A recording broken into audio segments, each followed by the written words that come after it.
Welcome to సమస్య ఇక్కడ పరిష్కారం ఇక్కడ కార్యక్రమానికి మనం ఇప్పుడు సికింద్రాబాద్ నియోజకవర్గంలోని బౌద్ధనగర్ డివిజన్ లో ఉన్నాను. ఇక్కడ ఒకసారి చూడండి పరిస్థితి ఎంత దారుణంగా ఉందో. నేతాజీ స్కూల్ లేన్ లో ఇక్కడ మొత్తం చెత్తకుండి, ఇది అనఫిషియల్ చెత్తకుండి, అనఫిషియల్ చెత్తకుండి. స్థానికులు బాధపడుతున్నారు, అధికారులకు కార్పొరేటర్ చెప్పినా ఇప్పటి వరకు పట్టించుకోలేదని. అసలు మళ్ళీ ఉంది ఏం లాభం? అధికారులు ఏం చేస్తారు, కార్పొరేటర్ ఏం చేస్తారు?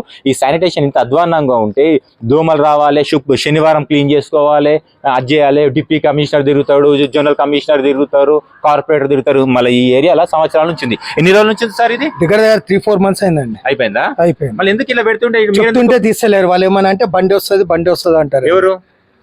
చెత్త అతను. మళ్ళీ ఎవరు పెడుతున్నారు? చెత్త వాళ్ళకి డబ్బులు ఇస్తారు, వాళ్ళు తీసుకొస్తారు, ఇక్కడ పెట్టేస్తారు.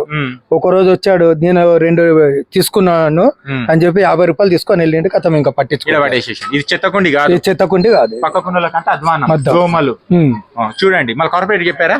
కార్పొరేటర్ దగ్గర అయితే వెళ్ళలేదు, వీళ్ళకే చెప్పాను ఆల్రెడీ నేను. ఓకే, కార్పొరేటర్ గారు ఎలక్షన్స్ ఉన్నప్పుడు వచ్చి దండం పెట్టి ఓట్లు అడుగుతారు కదా, మళ్ళీ ఇప్పుడు సమస్యలు ఎందుకు అడుగుతలేరు?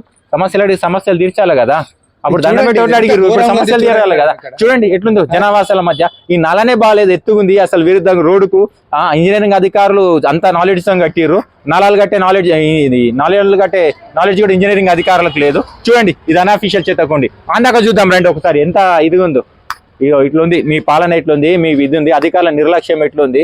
ప్రజలకు అయితే అన్ని సూక్తులు చెప్తారు, ఒక్క పని మీకు చేయరు, జీతాలు తీసుకుంటారు, కార్లు కావాలి, అన్ని కావాలి. శానిటేషన్ చూడండి ఎంత దరిద్రంగా ఉందో. దేనికి ఆటోలలో కూర్చొని వేస్ట్ గా మొత్తం ఇంత గలీజ్ గా ఉంటే ఎట్లా చేస్తాను చెప్పండి? ఇదేనా? డిప్యూటీ కమిషనర్ గారు సికింద్రాబాద్ సర్కిల్, మీరైనా స్పందించి సార్ ఈ సమస్యను తీర్చండి. చూడండి ఎంత అధ్వానంగా ఉందో. ఇచ్చేస్తున్నారు మేడం, కొంచెం దానికి కూడా కంప్లైంట్. ఆటోలో కూర్చొని ఇక్కడ మంది అవుతారంట. పక్కకే పోలీస్ స్టేషన్ ఉంది, ఒకసారి పోలీసులకు కూడా మీరు కూడా కంప్లైంట్ చేయండి సార్. పోలీసులకు ఒకసారి కంప్లైంట్ చేస్తే వాళ్ళు వచ్చి వాళ్ళు చూసుకుంటారు. జిహెచ్ఎంసీ అధికారుల ఎప్పుడైనా స్పందించండి, కార్పొరేటర్ స్పందించి వెంటనే ఇదంతా తీసి ప్రజల సమస్యలు, ప్రజల ముంగటికి వచ్చి సమస్యలు చెప్తారు. మీరు ఓటాడు కాదు, సమస్యలు తీర్చుడు అలవాటు చేసుకోండి. ఇప్పటికైనా అధికారులు స్పందించి ఈ సమస్యను తీరుస్తారని ఆశిద్దాం.